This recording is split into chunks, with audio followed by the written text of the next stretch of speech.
deyim, Allah bilir sən əziyyət çəkirsən. Amma bilirsiniz nə eləmək istəyir? İstəyir mələklərə göstərsin. Baxın, bəndəmə əziyyət verirəm, razı halda gəlib mənim qapıma. Baxın görün nə yaratmışam. Mələklərə səni göstərmək üçün sənin əziyyətini görür. Sadəcə istəyirsən əziyyətlər müqabilində şikayət edib yox, razılıq halı ilə Allahın qapısına gedəsən. Desin, Allah şükür, hər şeydən razıyam, amma borcum var. Məsləhət bilsən, mənim üçün yetir borcumu ödəyim. Məsləhət bilmirsənsə borclu qalaram, yenə də təlaş eləyərəm. Bax, belə halla insan gedə Allahın qapısına.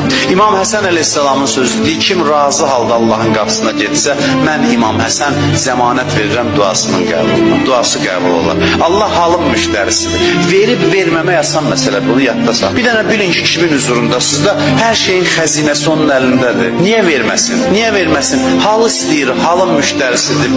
Halı yaratmaq üçün məhrum eləyir səni. Məhrum eləyir ki, nəhayət ki, sən bu halı yaradıb özün xoşbəxt olasan. Sənin əsirgəmək üçün yaratmayıb ki, onsuz yeri göyü sənin ixtiyarında qoyur.